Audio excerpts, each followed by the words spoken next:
Troisième et dernière partie de l'Africa Newsroom et nous sommes toujours accompagnés de nos éditorialistes Mohamed Traoré, Gracien Rukindikiza et Alfred Chango. L'actualité économique à présent en Côte d'Ivoire. Le gouvernement fait la promesse de 2 millions d'emplois créés à l'horizon 2020. Pour ce faire, plusieurs mécanismes sont mis en place du renforcement de capacités à l'insertion professionnelle. Plus de détails avec Idelette Mirabel-Bissot. L'économie ivoirienne devrait générer au moins 2 millions d'emplois d'ici 2020, a déclaré le 23 juin 2016 Sidi Tiemoko Touré, le ministre ivoirien en charge de l'emploi. Les prévisions de la croissance économique pendant la même période oscillent entre 8 et 9%. Pour atteindre les objectifs emploi jeunes en Côte d'Ivoire, l'État a déjà mobilisé 46,8 milliards de francs CFA auprès des bailleurs de fonds et serait à la recherche de 52 milliards de francs CFA supplémentaires dans le cadre de la promotion des actions de la jeunesse. Les attentes des jeunes vis-à-vis du gouvernement, surtout en matière d'emploi, portaient sur la gouvernance du secteur, puisqu'ils n'avaient pas forcément confiance au dispositif qui était là, qui existait. Il y avait des initiatives gouvernementales, mais ils n'avaient pas confiance au dispositif. Et puis, l'action du gouvernement était dispersée. Les efforts du gouvernement en matière de création d'emplois font partie des défis à relever. Dès 2012, la Côte d'Ivoire s'est dotée d'une politique de promotion de l'emploi. En 2013, une stratégie de relance a été développée pour renforcer la politique nationale de l'emploi. Et en 2014, un comité présidentiel sur l'emploi a été mis sur pied. La somme de toutes ces initiatives aurait permis d'instaurer un climat de promotion efficace de l'emploi des jeunes en Côte d'Ivoire, notamment avec la création d'une agence emploi des jeunes qui met en œuvre les programmes pour la jeunesse. Le besoin en termes de demande d'emploi s'exprime en millions. Et la capacité de l'État de faire face à la demande s'exprime souvent en milliers. Donc vous avez, pour ce qui concerne leurs objectifs, au vu des ressources formelles que nous avons au niveau de l'agence, dans sa stratégie d'insertion de la jeunesse pour de l'année 2016 à 2020, un quota, une cohorte de près de 120 000 jeunes que nous insérons chaque année. C'est beaucoup, mais c'est peu par rapport à l'attente et la demande des jeunes. C'est pour ça que nous leur disons, l'État vous accompagne sur un minimum, mais nous vous encourageons à aller vers l'auto-emploi. Selon la dernière enquête emploi en Côte d'Ivoire, ce sont plus de 500 000 emplois qui ont été créés par an entre 2012 et 2015. À travers le programme complémentaire qualifiant, près de 800 jeunes ont été insérés directement en entreprise en 2015. Cette initiative des autorités permet de renforcer les capacités des jeunes pour une adéquation formation-emploi. Pourtant, ces efforts de l'État n'ont pas toujours un impact direct dans le quotidien de la plupart des jeunes en Côte d'Ivoire, avec un taux de chômage estimé à 25% dans le pays. Alfred, 2 millions d'emplois d'ici 2020, cet objectif est réalisable pour la Côte d'Ivoire ? C'est faisable, Graziella, si la Côte d'Ivoire s'en donne les moyens. C'est-à-dire mettre des cadres qui permettent justement, de former des jeunes, à soutenir leur employabilité, leur capacité à entreprendre, et puis surtout à faire que les bassins de l'emploi ne soient pas seulement réservés aux centres urbains, aux villes, mais penser aussi au déploiement de ces dispositifs dans la campagne. C'est de cette seule manière-là que la Côte d'Ivoire pourrait arriver justement à créer ces 2 millions d'emplois d'ici 2020. Mais il faut aussi que la conjoncture soit favorable. Or, on voit aujourd'hui, elle est plus ou moins ralentie. Et ça permet justement de relativiser un peu cet enthousiasme du ministre de la Promotion de la Jeunesse. Mais enfin, qu'à cela ne tienne, le cap est pris et c'est bon. Et vous, Gracien, quelle appréciation faites-vous justement de la politique ivoirienne qui a été initiée en ce sens qu'on a vu dans le reportage? Alors, pour la création de ces emplois, avec la politique qui est initiée, je pense qu'il y a un bémol.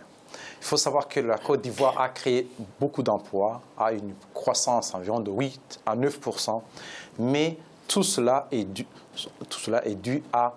aux infrastructures qui ont été mises en place suite, après des années, disons, de destruction de l'économie, destruction du pays, des années de guerre. On a reconstruit le pays.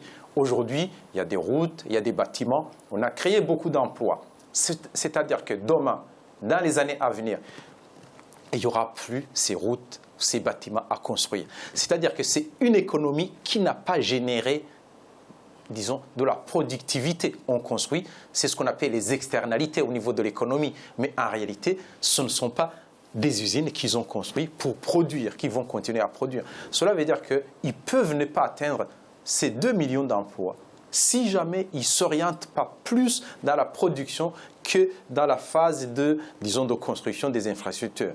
Et en même temps, il faut savoir que la Côte d'Ivoire essaie de, c'est un pays qui est dirigé par quelqu'un qui a travaillé dans les institutions internationales, on dit bien le bon élève du FMI, mais en même temps, moi, ce que je rétorque à la Côte d'Ivoire, c'est qu'ils combattent beaucoup plus l'inflation. Avec l'inflation de 1%, ils se privent des emplois qui peuvent aller jusqu'à 100 000 emplois. Il faut qu'ils laissent, quand les prix montent un tout petit peu, 2, 3, 4, 5%, ils vont créer 1, 2% d'emplois en même temps. L'inflation ne tue personne. Merci Gracien. Autre info économique, Askai, enfin rentable. 6 ans après sa création, la compagnie aérienne panafricaine affiche un bénéfice net de 2,2 milliards de francs CFA, un résultat historique. Idelette Mirabel-Bissot.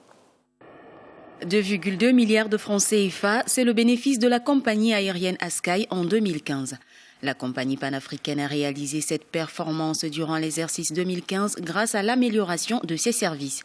6 ans après le démarrage effectif de ses activités, cette compagnie panafricaine basée au Togo est en plein essor. Askai dessert aujourd'hui plus de 22 destinations en Afrique de l'Ouest et du Centre. Nous avons pu obtenir ce bénéfice grâce aux nombreux passagers que nous avons transportés et bien évidemment cela nous a beaucoup rapporté. En termes de performance et de ponctualité, 80% de nos vols ont été atteints en moyenne au cours de l'année. Les sondages qu'on fait régulièrement ont montré que 89% de nos clients sont satisfaits de nos services.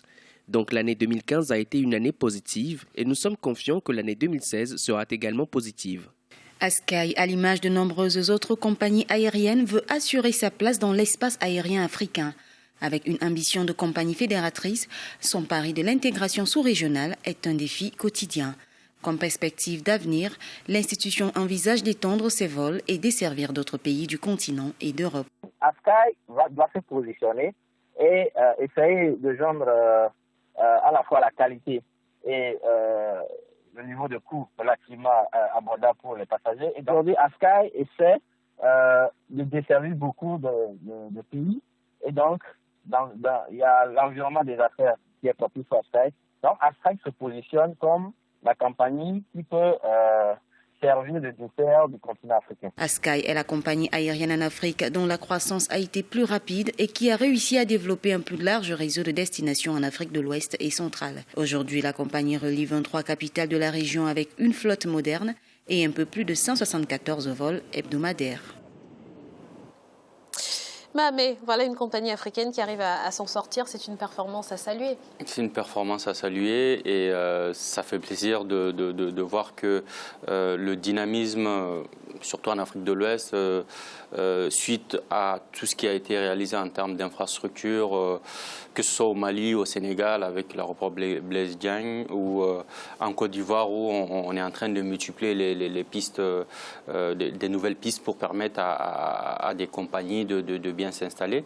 Je pense que ça naît beaucoup aussi dans la réussite de cette compagnie qui a une forte culture d'entreprise qui a été créée par quelqu'un qui a eu à créer d'autres compagnies panafricaines dans le secteur bancaire ou autre chose. Donc, on peut dire que ce n'est pas fondamentalement une surprise quand on connaît l'homme, comment il travaille et comment il a pu bâtir ces entreprises-là.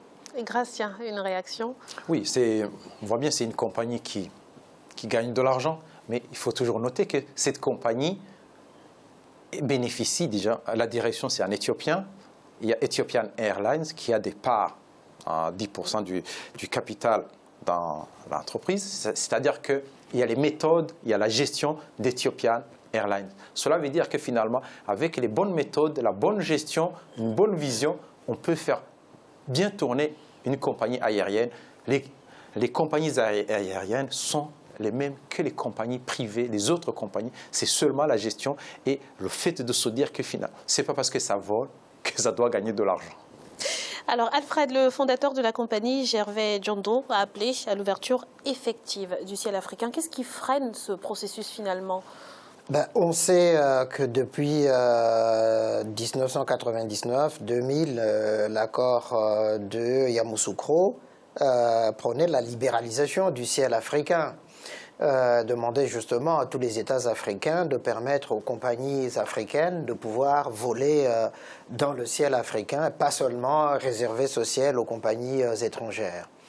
Simplement, là encore, on rencontre cette question, ce problème des égos des États qui veulent réserver leur ciel parce que ça leur rapporte beaucoup. La libéralisation, ça permettrait effectivement, déjà de faire une sorte de tri sur les bonnes et les mauvaises compagnies. Et c'est d'où cette idée d'une compagnie panafricaine qui reprend à peu près les missions qui étaient celles de Air Afrique à l'époque, qui dessert, et qui est très bien gérée, qui dessert un certain nombre de villes, malgré la réticence de certains chefs d'État. Mais je pense effectivement que le salut passe par des compagnies solides comme ça, que par des petites compagnies par pays, quoi, comme Eker ou, je sais pas...